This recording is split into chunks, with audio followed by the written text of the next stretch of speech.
Hola, muy buenas tardes, ¿cómo están? Yo soy la doctora Leti Asensio, bienvenidos a Metamorfosis, Vida y Muerte. Qué bueno que están con nosotros esta tarde y es un gusto para mí que me permitan acompañarlos en este horario de comida. Solo permítanme recordarles las redes sociales para que ustedes puedan estar en contacto con nosotros. Me van a encontrar en Facebook como Metamorfosis, Vida y Muerte o Leti Asensio, en Instagram como Asensio LE, en Twitter como Leti Asensio. Y recuerden que pueden descargar todos los podcasts de este programa a través de www.promoestereo.com, donde la estrella eres tú, que es nuestra estación de radio en línea, donde nos están escuchando, pero recuerden también que en este momento también estamos transmitiendo en vivo en el canal de YouTube de Metamorfosis, Vida y Muerte, para quien nos quiera seguir también por ahí, y se quedan pues todas las entrevistas también disponibles para ustedes, para quien las quiera compartir, quien quiera volverlas a escuchar. Y para nosotros pues va a ser un gusto que nos dejen por ahí algún mensajito, algún tema que les gustaría que pudiéramos tocar en el programa. Y pues hoy hablaremos de un tema muy interesante y un tema que causa de repente pues algunas inquietudes con respecto a la voluntad anticipada. Fíjense que este mes justamente es uno de los momentos en los que se difunde con mayor insistencia, digámoslo así, esta temática que tiene que ver con toda una serie de circunstancias alrededor de cuando estamos pues experimentando una enfermedad al final de la vida y necesitamos tomar decisiones, y una de ellas justamente es este trámite que nos ayuda muchísimo a poder compartir con nuestra familia, compartir con nuestros seres queridos y nuestro equipo de salud también, que no necesitamos o no queremos un tratamiento invasivo para nuestro final de vida. Pero no les voy a decir más porque eso lo voy a platicar justamente con mi invitado del día de hoy, que me da muchísimo gusto que haya aceptado la invitación y que podamos compartir este tema con ustedes esta tarde. Y les voy a presentar a Jorge Armando Bárcenas Paredes. Él es cirujano dentista por la Universidad Nacional Autónoma de México. Ha realizado diversos diplomados en formación intermedia de cuidados paliativos, también en la UNAM, diplomado en tanatología por la Asociación Mexicana de Tanatología, diplomado en cuidados paliativos y tanatología del Instituto Mexicano de Cuidados Paliativos y Tanatología, es coach certificado en tanatología por el International Coach Federation, diplomado en gestión de sistemas y servicios de salud de la Secretaría de Salud del Gobierno del Distrito Federal, técnico en urgencias médicas, operador de vehículos de emergencia de la Cruz Roja Mexicana, sección de socorros, sede nacional, y él es ex colaborador del programa de voluntad anticipada y cuidados paliativos de la Secretaría de la Ciudad de México, y ha sido también profesor adjunto de diversos cursos y diplomados en cuidados paliativos. Y es un gusto, Armando, tenerlo hoy en el programa. Podamos platicar justamente pues de esta temática que es la voluntad anticipada. Quisiera que nos pudiera ayudar a dar como un poquito de contexto de qué se trata, porque ha habido de repente momentos en los que se confunde voluntad anticipada con muerte digna, con estos términos que de repente no tenemos como muy claros, pero hoy justamente queremos eso, un poquito más de claridad de qué se trata esto de la voluntad anticipada. Bienvenido a Metamorfosis esta tarde. Gracias, doctora Leticia. Un gusto estar aquí con usted. Muchas gracias a todo el auditorio por este espacio y un placer poder compartir estos temas. Sin más preámbulo, yéndonos un poquito al tema. Eh, yo pienso que si revisamos un poquito la cronología de cómo se fueron dando la historia de la voluntad anticipada, podemos darnos cuenta de que había un antecedente de desinformación, ¿no? Que estaba muy cargado hasta esa cuestión de que de poder visualizar o darle el aspecto de que las personas podíamos tener el derecho de disponer de nuestra vida en las condiciones más críticas posibles, ¿no? Y bueno, independientemente de lo que hubiera detrás de esta visión, hubo un grupo de gente, de personas, entre ellos médicos, profesionales de la salud, que obviamente han tenido una visión muy ética al respecto y con una experiencia previa de decir, no, esperen, yo creo que nos estamos adelantando. Vamos a desarrollar algo que siga una línea mucho más ética, que realmente salvaguarde los derechos de las personas y que no estemos confundiendo eh, una cuestión crítica, una cuestión desesperada con un derecho fundamental que tenemos todos los seres humanos, ¿no? Entonces es ahí cuando se empieza a gestar de manera muy vanguardista en la Ciudad de México, se empieza a manejar esto de la voluntad anticipada como un concepto innovador y dando respuesta a esta necesidad, no solo de poder otorgar o hacer patente un derecho para todos los ciudadanos, sino para poder alinear precisamente lo que es un derecho y no una medida desesperada y hasta cierto punto sin sentido para aquellos que ya pudiendo tener un conocimiento o un aspecto más amplio de las opciones que en las que podemos contar, se nos hacía descabellado, ¿no? Incluso absurdo, ¿no? Pero bueno, fue una época difícil.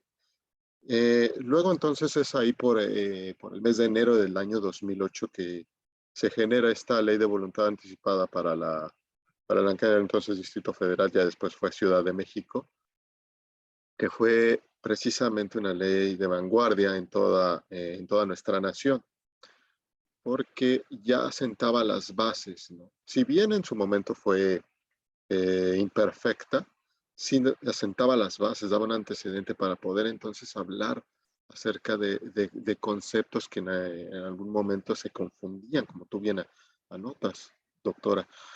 Hablábamos de que antes de esto la eutanasia surgía como una respuesta absoluta, ¿no? Definitiva. Los seres humanos tenemos derecho a la eutanasia, ¿no? Pero ¿en qué contexto? ¿Hacia quién estaba dirigida? ¿En qué situaciones? No, se generalizó mucho. Yo creo que eso fue uno de los aspectos de desinformación que más nos afectó a todos como comunidad, ¿no? Al emitirse esta ley se empiezan a poner en orden las ideas, ¿no? ¿A quién va dirigida, no? ¿Por qué se denomina voluntad anticipada y qué conceptos marcaba para poder hablar de ella, no? Pues bueno, lo primero que empezábamos a debatir y a querer pulir ante la sociedad, ante la población es, no estamos hablando de eutanasia en absoluto, estamos hablando de poder ofrecer alternativas dentro de todos los órdenes éticos, de salud, jurídicos, para aquellas personas que estuvieran en una situación clave en un momento en el cual hubiera presente una enfermedad. En aquel momento se denominaba terminal. Vamos a ver cómo esto va evolucionando hasta irse refinando el concepto, ¿no? Pero fue parte de esa experiencia en donde como antecedente entonces se sientan las bases y obviamente lo que podemos decir de esto es que en base a mucho trabajo en la salud, en distintos niveles de atención, obviamente, desde los centros de salud, desde hospitales de segundo nivel, desde los institutos de alta especialidad, se empezó a dar este respaldo jurídico y empezaba a darse este empuje hacia lo que más adelante iba a ser la consolidación de la voluntad anticipada y obviamente esta es la puerta de entrada, el establecimiento de la atención paliativa y muchas otras cuestiones que efectivamente ya se consideraban como un derecho y no nada más como una medida desesperada, ¿no? Como era la eutanasia, como así la contemplamos todos los que estamos empapados de este conocimiento, y empezar a desmitificar, ¿no? Que esto no era ninguna opción, que teníamos que agotar todas las instancias lógicas, accesibles para darle una mejor atención y calidad de vida a las personas y que había un procedimiento por medio del cual nosotros podíamos acceder a este derecho jurídico que vamos a ver cómo es que más que un derecho jurídico es todo un proceso de comunicación y de entendimiento para todos los que estamos en el escenario de la atención en salud, ¿no? Armando, ¿cómo es que podemos tener, digamos, claridad en esto? Porque estoy entendiendo que, bueno, al inicio justamente de esta ley era muy confuso en cuanto a términos, ¿no? Y la mayoría de la gente, hablando de pacientes que están con una enfermedad, digamos, complicada, avanzada, cercanos al final de vida, en ocasiones sí pueden pensar en que esto se trata de eutanasia, ¿no? El que aceptan o legalmente firman un documento donde dice yo voy a ejecutar esta parte para concluir mi vida, pero eso no es lo que realmente es la voluntad anticipada, ¿cierto? Se trata de una cuestión simplemente el poder decidir cuando la enfermedad está en una condición pues ya muy avanzada, que no se realicen maniobras de no sé, de conexión a ciertas condiciones extremas médicamente hablando, como son los tubos, cuando intuban al paciente y lo conectan a un respirador o ingresa a una terapia intensiva, pero para la audiencia que nos escucha, Armando, ¿cómo es esto en realidad? O sea, ¿de qué se trata? ¿Qué es lo que se firma? ¿O a qué tenemos derecho en México en este trámite de voluntad anticipada? Es muy importante empezar a puntualizar entonces, doctora Leticia, perfecto. Hablamos de que la voluntad anticipada se define como una capacidad de decisión de cualquier persona que tenemos acerca de una situación específica. Y esta situación en específica tiene que ver precisamente con padecer una enfermedad sin posibilidad de cura que limite nuestra vida y no podamos ya tener opciones hacia esa atención, ¿no? Y obviamente esta decisión que tenemos es de someternos o no, y digo someternos como un término técnico, ¿no? Porque en realidad es decidir qué tratamientos queremos o no queremos que nosotros puedan llevar a cabo con nosotros ante esta situación, que sería el contexto, el marco, ¿no? Ante esta situación, hasta dónde, dicho de otra manera, más simple, ¿no? Si yo tuviera una enfermedad para la cual todavía no hay cura o una enfermedad que entiende la ciencia médica y yo mismo entiendo que va a conllevar a un deterioro progresivo, que no hay tratamiento y que esto me va a condicionar lógicamente a varios síntomas y a una disminución en mi calidad de vida, ser partícipe de este proceso en el cual yo puedo decidir qué tratamientos quiero o no quiero llevar durante mi enfermedad. Y obviamente aquí abrimos la gama de posibilidades, ¿no? Porque el concepto en sí es el dibujo de la situación en la cual esta voluntad anticipada aplicaría, ¿no? Obviamente en el mismo término de anticipada estamos hablando que idealmente nosotros queremos hacer conciencia de que tenemos que hablar antes de esto, ¿no? ¿Qué es lo que pasa? Muchas veces estas situaciones se presentan eh, ya en una situación en la cual el problema está instalado, bueno, la situación crítica está instalada, ¿no?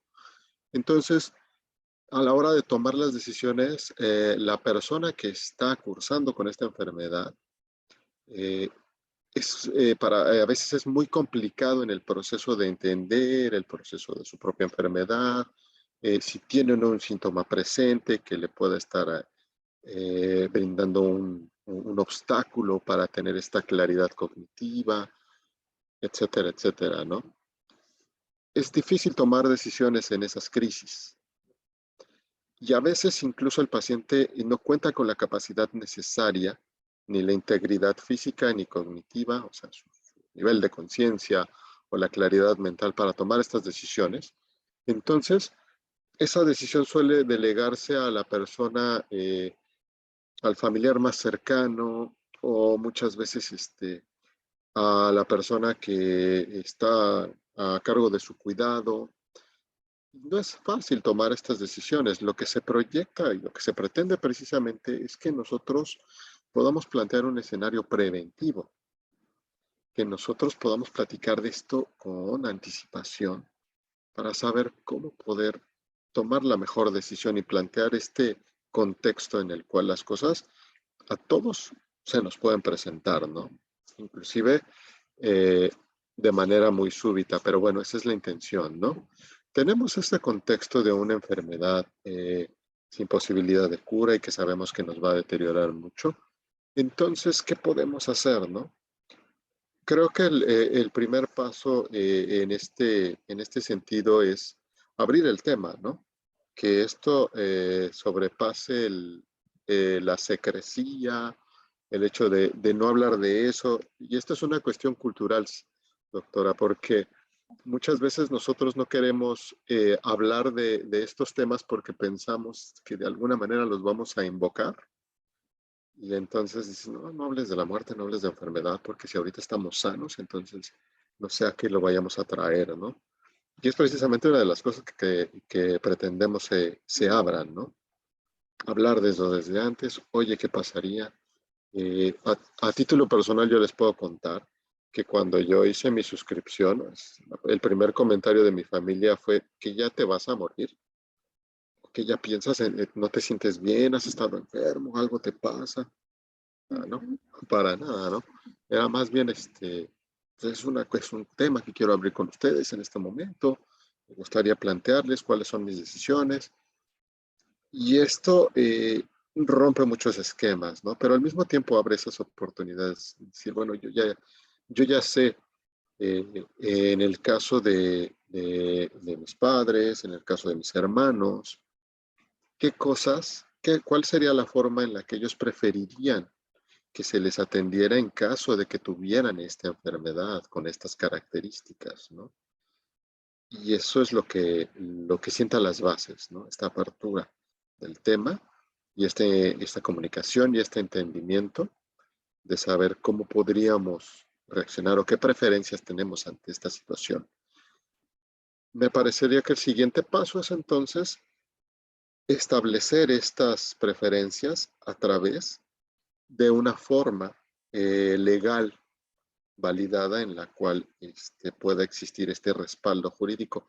Ya si a eso va la ley de voluntad anticipada, ¿no? Hacia poder suscribir un documento con un ordenamiento legal, con una validez jurídica, que acabe por asentar y aterrizar estas preferencias, ¿no? Y creo que eso es el paso en el cual ha ido evolucionando de una manera muy interesante, no solo en la Ciudad de México, sino a nivel República Mexicana, esto de la voluntad anticipada, porque ya incluso la legislación federal, que aplica en todos los estados, en todas las entidades, concibe la voluntad anticipada desde hace muchísimo tiempo, desde el 2009, a través de la Ley General de Salud y el reglamento de la Ley General de Salud.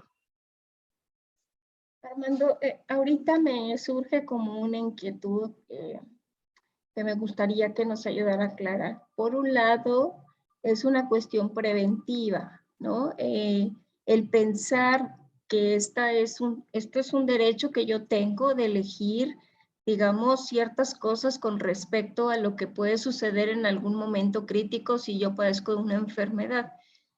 Pero hay dos condiciones. Una, el que yo ya soy una persona con un diagnóstico de una enfermedad que puede ser crónico-degenerativa, como una diabetes avanzada, como una hipertensión, con un problema cardíaco severo, con un cáncer avanzado, y que eso pues lógicamente me hace reflexionar, creo que aún más sobre esta posibilidad de que puede concluir mi vida. Pero también existe, en este caso como Armando, el decir, yo ya me suscribí, pero Armando no tiene una enfermedad crónica en este momento.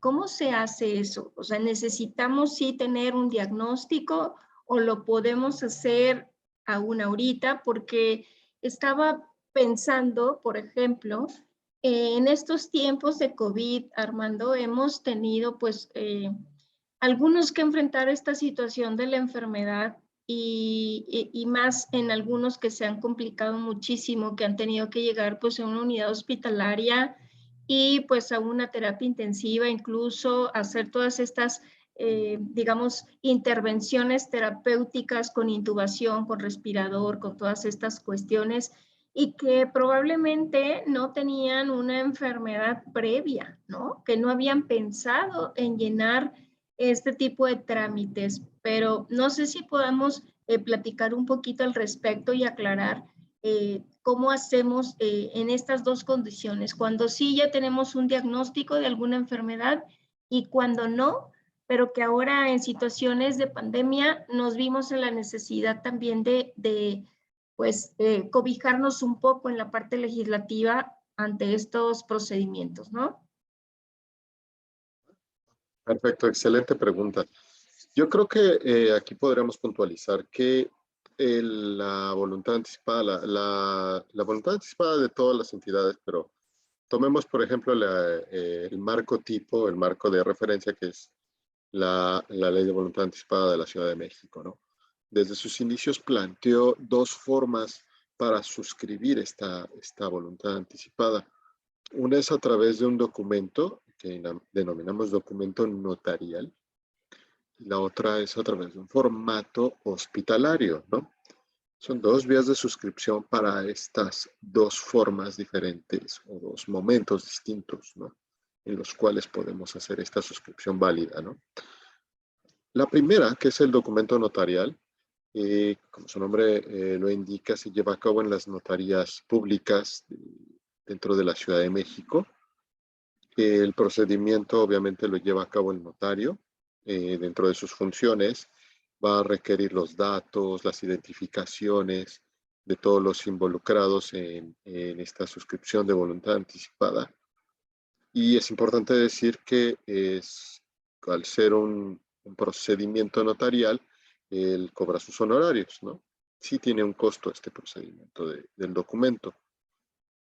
Y digamos que esa suscripción es la que está dirigida para en la cuestión de ser un proceso preventivo.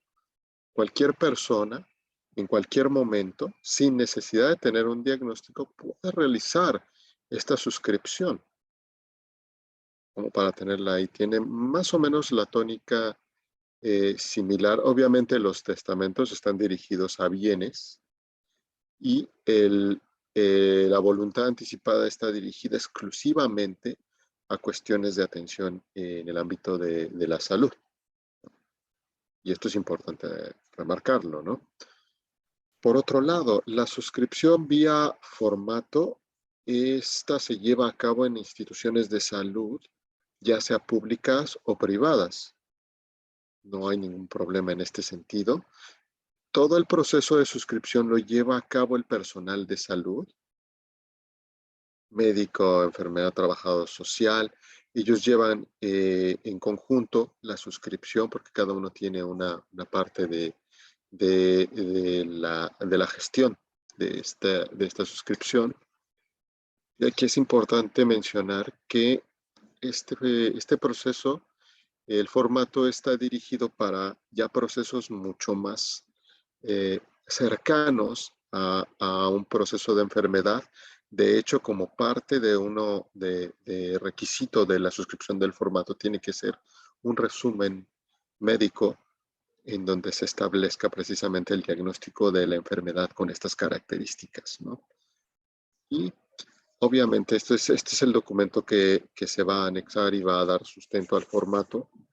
Por sus características, la suscripción del formato no tiene costo, esto es absolutamente gratuito, pero tiene esta característica, está dirigido a esas situaciones donde ya la cuestión es un poco más crítica y la suscripción se hace mucho más pronta, por así decirlo, ¿no?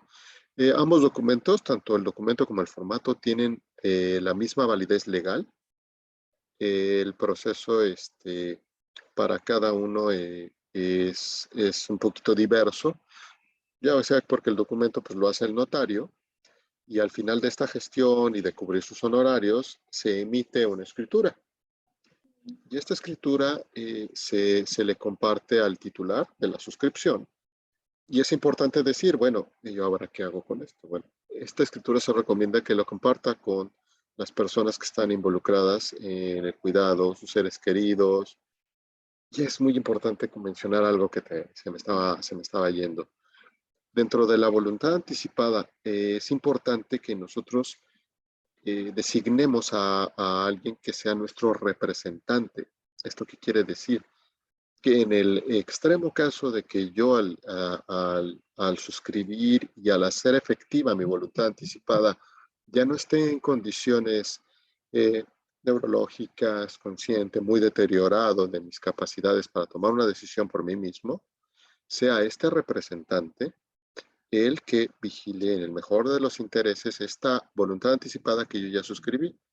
Va a abogar por nosotros en la misma línea que nosotros ya definimos, por así decirlo. El representante lo tenemos que designar tanto en el documento como en el formato, ¿no? Y obviamente mencionando que el documento pues es un carácter preventivo, ya les mencioné, es importante que lo comparta, que tengan incluso copias estas personas que yo designé, para que en un futuro, cuando ocurra una situación de estas características, este documento se le comparte al personal de salud para que estén en la misma línea y en el entendido de que la voluntad anticipada pueda hacerse efectiva ante un diagnóstico de una enfermedad sin posibilidad de cura y limitante para la vida, ¿no? O, dígame, doctor. Perdón, es que me surge aquí una cuestión que la verdad es que no la sé y creo que es el momento para preguntarla. Si fuera, por ejemplo, elegir un representante, ese representante, ¿quién tendría que ser? Porque ante la ley, pues hay algunas condiciones, ¿no? Para elegir representantes legales, pero no sé si aplica para la voluntad anticipada esta cuestión, por ejemplo, de que si yo tengo un esposo y seguramente él ante la ley es el que tiene que tomar muchas decisiones en caso que yo ya no pueda, o si no tengo esposo, serán mis papás, y si no hay papás, pues serán mis hermanos, no sé, cosas de ese tipo. Mi representante en este documento o en este formato hospitalario, voluntad anticipada, ¿quién puede firmar? O sea, ¿quién quedaría como representante? ¿Quién firmaría en ese apartado? ¿Cualquier persona que yo designe o tiene que ser basado en estas estipulaciones legales? Ah, perfecto. En el caso de los adultos, nosotros podemos designar a cualquier persona como nuestro representante, no necesariamente tiene que ser el familiar, ¿no? Y esto es muy importante decirlo, ¿no? Porque en algún momento tuvimos casos de suscripciones en los cuales el titular designaba ni siquiera a su cónyuge o a sus hermanos, designaba a su médico tratante y eso era algo, para nosotros fuera la común, ¿no? Decíamos, oye, pero ¿por qué? Es que es mi mejor amigo y desde su punto de vista él va a saber en lo que yo estoy alineado y que obviamente yo no quiero sufrir ni quiero que sucedan estas cosas. Yo preferiría que me trataran de una forma más conservadora y que yo no sufriera, ¿no? Entonces, en esa cuestión de la voluntad anticipada, en los adultos que suscribimos tenemos la libertad de poder designar a cualquier persona como nuestro representante. Hay que ser atentos en el sentido de que pues, una persona que empatice con nosotros, que tenga el conocimiento de cuáles son nuestras voluntades, nuestras preferencias, y que obviamente pues también tenga una expectativa de vida por lo menos similar a la nuestra, ¿no? Que eso es muy importante, ¿no? En el caso de los menores, sí hay una cuestión jurídica que se denomina orden de prelación, que tiene que ver con la familiaridad y la cercanía que tenga una persona con respecto al menor. Y es una lista jerárquica de preferencias, en las cuales si no existiera de primer orden sus padres o tutores, entonces se designaría a un familiar cercano, ¿no? Pero de entrada, la suscripción de los menores de edad es a través de los padres o tutores, ¿no? Y en caso de no existir ellos, se recurre a esta orden de prelación como alternativas, ¿no? Armando, sería, por ejemplo, es que estoy pensando, recordando, por ejemplo, personas que han dejado como representantes a una amiga, pero no le avisan a la familia. Es decir, hay un apartado más que tiene que ver con testigos, si no mal recuerdo. Y esos testigos también, digamos, dan fe de la parte también social, familiar, de que es voluntad de esa persona firmar este documento. Pero, ¿qué sucede, por ejemplo, si firma, no sé, como en este caso que nos compartía? Firma mi mejor amigo, es el que yo designo como representante, y firman como testigos pues otras dos personas que son amigos mutuos, pero no ningún familiar. De todas formas, eso es válido, o sea, eso se respeta legalmente en estos trámites de voluntad anticipada. Y es la cuestión que es interesante es que, por ejemplo, en el documento, quien da fe y validez de esta suscripción es el notario mismo, ¿no? Entonces, él ya tiene una personalidad suficiente para poder darle validez al procedimiento de suscripción y que en su momento, cuando se active, se haga válida esta voluntad anticipada, pues obviamente sea notificado, sea parte como de esta dinámica en donde se dé de alta, se notifica tanto al notario como a los familiares, a los titulares y a los representantes de que esa voluntad está activa, ¿no? En el caso de los formatos, allí es donde sí se requiere la presencia de testigos para que en el momento de llevar a cabo el proceso de suscripción y firma de los formatos estén presentes y vean que no hay algo anormal al proceso de suscripción, como que hay una influencia de un tercero, o no se esté buscando el mejor de los intereses del paciente, cosas así, ¿no?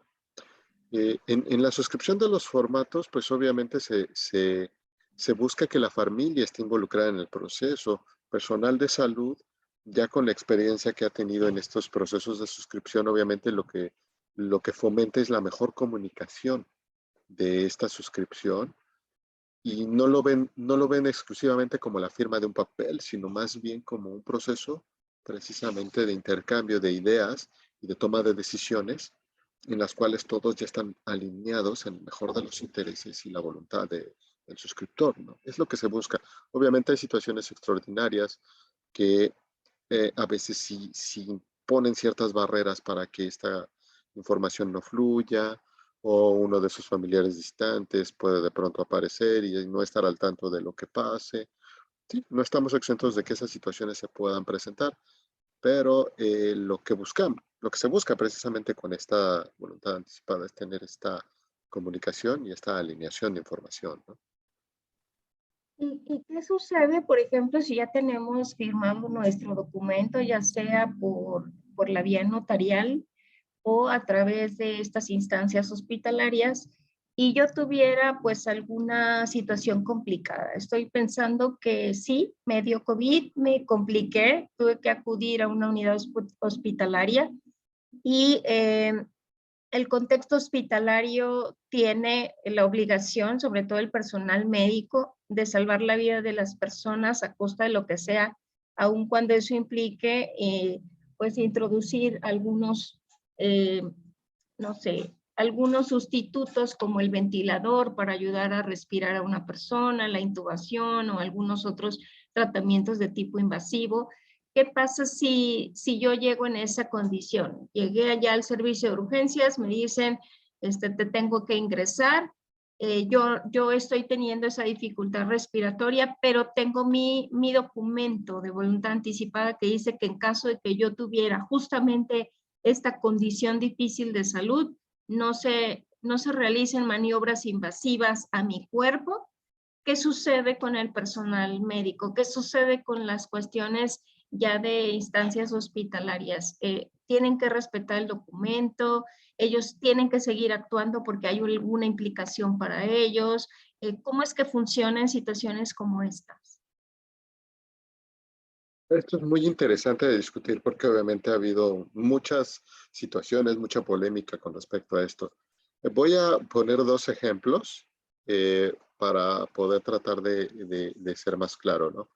Imaginemos, por ejemplo, que hay un paciente que tiene una enfermedad ya avanzada, sabemos que es incurable y que está incluso en un esquema de atención paliativa, ¿no? Es funcional, de hecho, haciendo ejercicio tiene una caída y se fractura el brazo, ¿no? La persona acude al servicio de urgencias eh, y el personal médico, pues obviamente le va a brindar la atención, lo va a valorar y va a enfocar su atención obviamente a la resolución de la urgencia. Y obviamente se tiene que notificar que ese paciente cuenta con una voluntad anticipada. El criterio del personal tiene que tomar en cuenta la suscripción y atender las condiciones que amenacen la función y la estética, ¿no?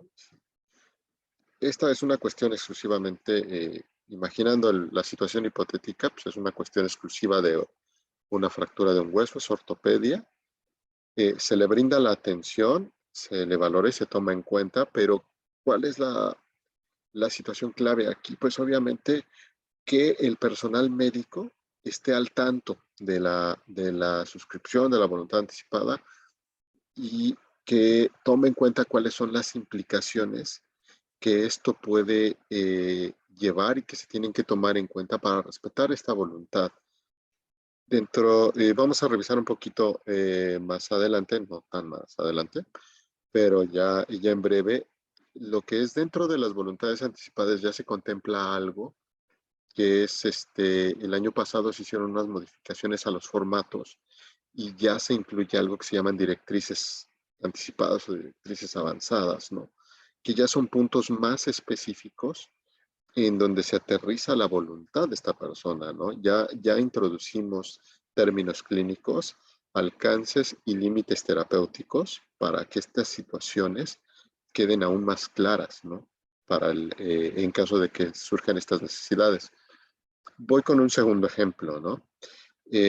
Un paciente, este mismo paciente, imagínense que en vez de una caída tiene un accidente automovilístico y entonces ya tiene una situación que puede amenazar su vida como tal, ¿no? ¿Qué es lo importante? Pues obviamente entiendo que el personal médico no son videntes, no tienen un conocimiento extraordinario, ni todavía no contamos con una tecnología para poder identificar voluntades anticipadas a un paciente que viene crítico, ¿no?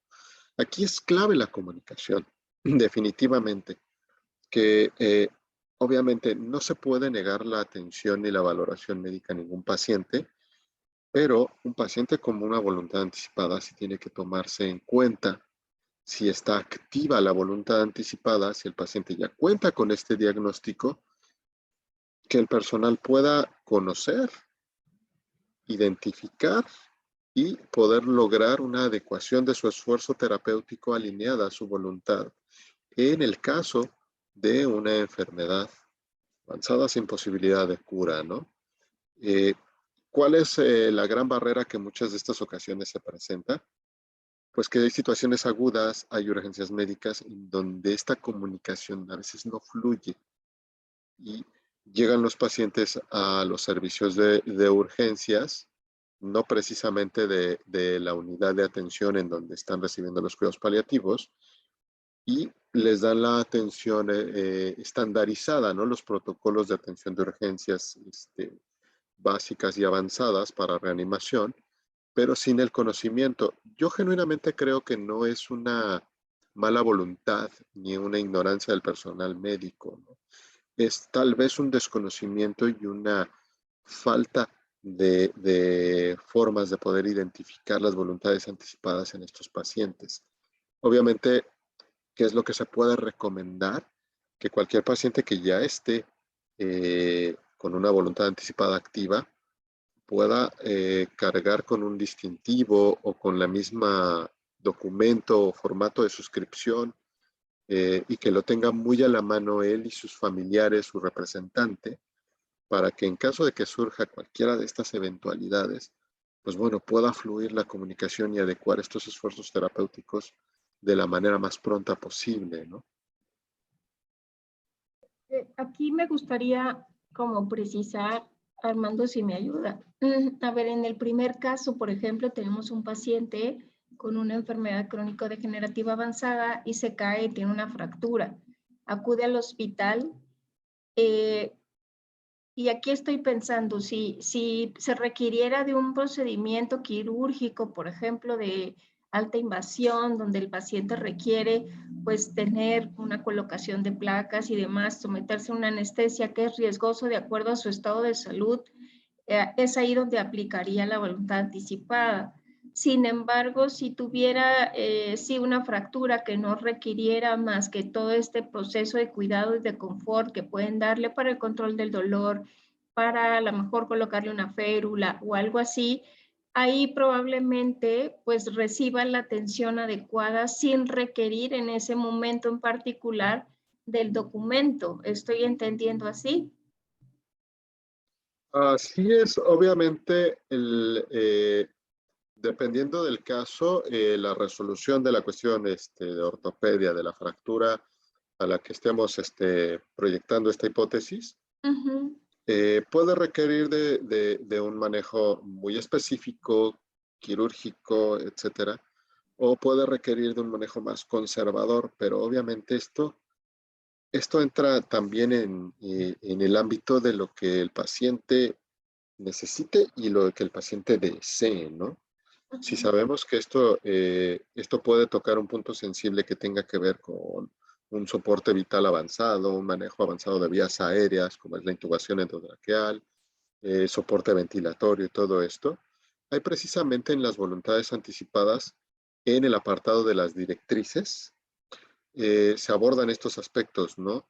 La reanimación cardiopulmonar, que tiene que ver con procedimientos técnicos, farmacológicos, eléctricos, para restaurar la capacidad cardiovascular y respiratoria, ¿no?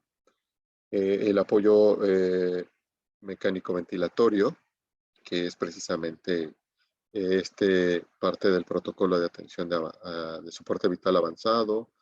También se aborda la cuestión de apoyo nutricional especializado, eh, y esos son como los tres aspectos fuertes que se procuran mucho en este sentido, ¿no? El concepto de limitación del esfuerzo terapéutico tiene mucho que ver con esto, ¿no? Es decir, sí puede recibir la atención, claro que tiene derecho a una valoración médica en cualquier circunstancia, y el hecho de tener esta enfermedad no lo limita, porque entonces ya estaríamos cayendo en otro tipo de aspectos que no queremos precisamente, ¿no? Sí tiene derecho a esto, pero vamos a diseñar un abordaje que pueda satisfacer la necesidad médica de esta urgencia sin vulnerar sus directrices, sus preferencias en cuanto a el alcance terapéutico ante una enfermedad sin posibilidad de cura. Es un poquito técnico, pero creo que es una forma de poder explicarlo, ¿no? Este punto en particular me parece que queda claro justamente el explicar este punto, ¿no? Se trata de esta voluntad anticipada de no aceptar, digamos, estas medidas invasivas en cuanto a la intubación, en cuanto a la reanimación cardiopulmonar, en cuanto a la nutrición, digamos, que no es propia a veces de la boca, sino con algunas bolsas, con algunas cuestiones de ese tipo, pero eso no quiere decir que no se tenga derecho a recibir atención de forma conservadora o manteniendo el confort si es que tengo una enfermedad crónica ya muy avanzada y que requiere estas medidas de confort, y es ahí cuando entran en mayor medida los equipos de cuidados paliativos, ¿no, Armando? Para que entonces tengamos como mucha claridad en que no es que si lo firmo, entonces ya no voy a aceptar nada. No, seguramente tendremos que valorar con el equipo de salud cuáles son las medidas invasivas y cuáles serían las medidas de confort o las medidas de un tratamiento conservador que sí se puede realizar aún teniendo esto. Sin embargo, si existe la voluntad y se llegara a ese grado, es cuando daría aplicación este documento, ¿no? ¿Así es? Así es, totalmente. Claro, cada caso es diferente, pero sí es muy importante establecer que una voluntad anticipada no es una declaración de no quiero nada. Y eso es algo que al principio nos pasaba muy seguido, ¿no? Ah, tiene su voluntad anticipada, nada, es para qué viene, ¿no? Al hospital, ¿para qué quiere que lo vea? Pues porque tiene un derecho y porque todavía hay mucho que hacer en el aspecto de calidad de vida, de abordar muchas otras necesidades, ¿no? Esto no quiere decir que ya no haya nada más que hacer, ¿no? Esa frase como nos choca. Pero bueno, claro, hay una cuestión que dentro del contexto de la voluntad anticipada en estas directrices se incluye y nos pareció una mejora abismal que tiene que ver con el manejo de síntomas, dolor y toda la cuestión física, que eso siempre tiene que estar presente. Y el abordaje de un tema que también es muy amplio, que es la pseudoanalgesia paliativa, ¿no? Sí, estos son aspectos que desde las directrices avanzadas se incluyen ya en las voluntades anticipadas, en los nuevos formatos, ¿no? Y ya da un contexto mucho más enfocado a lo que el personal médico puede abordar en este caso, ¿no? De la atención de estas enfermedades y posibilidad de cura, ¿no? Y es oportuno también, que a mí me parece muy importante que nosotros como sociedad estamos constantemente con personas que no tienen ni por qué estar tan cercanas al área de la salud, no conocen la terminología y de pronto están en estos procesos. Yo creo que algo que me quedó muy claro a mí desde el principio de mi carrera, desde el pregrado, es nosotros como personal de salud somos facilitadores de información. Lo que sabemos lo tenemos que compartir y transmitir con las personas, ¿no? Y que ellos también se empoderen de esa información, porque en ese momento urge que tengan elementos para tomar decisiones, las mejores decisiones, ¿no? En ese sentido, a mí me parece sumamente importante hablar con las personas y obviamente, insisto, creo que es un proceso esto de las voluntades anticipadas, porque a veces vas desde sensibilizar y si tú llegas con este tema y te dicen no quiero hablar de eso y te rechazan, dales tiempo, ¿no?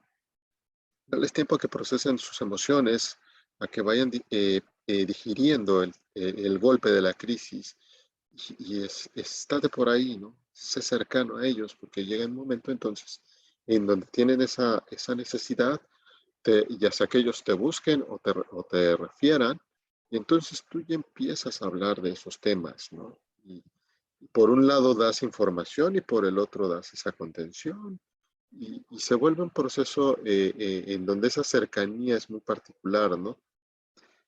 Al final del día yo creo que eh, la experiencia nos dice que las mejores suscripciones de voluntad anticipada son las que fluyen y en donde se facilita este cuidado paliativo y al final se refleja en una calidad de vida en todo este proceso de los últimos días del paciente, ¿no? Y todavía un poquito más allá, ¿no? Porque la experiencia que quedan con los familiares, con los cuidadores, suele ser muy, muy positiva dentro de todo el contexto trágico que suele ser esto de la muerte de un familiar, ¿no? Armando, me quedan escasamente 3 minutos, pero en 3 minutos también quisiera hacer una pregunta que me parece importante. Esta como testamento acerca de cómo quiero que manejen mi cuerpo, que yo tengo que realizar tras la voluntad anticipada, ya sea la cuestión hospitalaria o con un notario, ¿se puede revocar en cualquier momento o ya lo dejo y ya, digamos, así se va a hacer aunque yo cambie de opinión? No, es totalmente revocable. No es una ley escrita en piedra, una suscripción. Y esto es muy importante, ¿no? Porque si te queda la impresión como persona, dices, es que si ya yo suscribo, ya no lo voy a poder echar para atrás. No, claro que se puede. De hecho, en esta modificación la última modificación de los formatos, la actualización que se dio para poder llevar a cabo la suscripción de pacientes adultos, pacientes pediátricos, donde ya se incluyen las directrices anticipadas, también se incluye un formato de revocación. Entonces, se puede facilitar tanto el documento notarial como los formatos hospitalarios, se pueden revocar si en algún momento el paciente dice, no, ¿qué crees? Sabes que ya lo pensé 2 veces, 3 veces y quiero revocar mi documento porque quiero agotar una posibilidad, un nuevo tratamiento, o ser sujeto de investigación, como sea, se puede revocar. Es bien importante hacerlo saber. Pues Armando, llegamos al límite en cuanto al tiempo de radio y eso siempre nos pasa, pero no quisiera dejar pasar si tenemos alguna otra duda o alguna otra cosa, ¿cómo podemos contactarnos al programa? ¿Cómo podríamos tener más información al respecto para que pues estemos seguros antes de hacer esta firma, esta autorización de estos trámites? ¿Cómo conocer más al respecto? ¿Qué sugerencias nos puede dar? Yo les diría, pueden acercarse al Colegio de Notarios de la Ciudad de México. Tienen una página web, tienen un correo electrónico y tienen fechas incluso para dar asesorías personalizadas acerca de los procesos de suscripción. Marzo es el mes de la voluntad anticipada. Hay un precio especial durante este mes. También se ofrecen, si lo buscan un poquito más con calma, las jornadas notariales. Suelen ofrecer precios más accesibles para esta suscripción notarial. Y también se pueden contactar con el programa de voluntad anticipada y cuidados paliativos de la Secretaría de Salud de la Ciudad de México. Tienen incluso un apartado especial en su página web y pueden mandar un correo, escribir sus dudas, orientaciones. Las unidades de salud dentro de la Ciudad de México también les pueden brindar orientación al respecto de la voluntad anticipada. Armando, pues no me queda más que agradecer su presencia esta tarde, sobre todo justamente en este mes de la voluntad anticipada, generar conciencia, generar conocimiento, y si sembramos dudas, pues qué bueno, porque es la única manera de que uno se empiece a acercar al tema, y sobre todo algo que puntualizó muchísimo, que es permitirnos abrir de estos temas complicados, difíciles, con enfermedades o sin enfermedades, con la familia, con los seres queridos, para que finalmente ellos sepan qué es lo que uno desea y eso sea pues lo que se lleve a la práctica, si yo lo puedo realizar y si no, pues ya tengan esta información y este conocimiento acerca de mis preferencias y mis deseos. Gracias, doctora Leticia. Yo creo que en ese sentido nosotros estamos muy entusiasmados y muy dispuestos a colaborar con esta forma de compartir la información, con platicar estos temas, con tener apertura. Yo creo que es nuestro granito de arena que podemos aportar. Y muchas gracias por este espacio, doctora Leticia. Fue un gusto. Espero que, como bien usted concibe, espero que hayamos sembrado más dudas, para que haya más preguntas y esto se haga una bola de nieve de información. Así es. Pues muchas gracias, Armando Bárcenas Paredes, por haber estado esta tarde con nosotros y haber compartido este tema tan interesante. Y bueno, yo soy la doctora Leti Asensio. Nos vemos en la próxima emisión de Metamorfosis, Vida y Muerte. Hasta la próxima.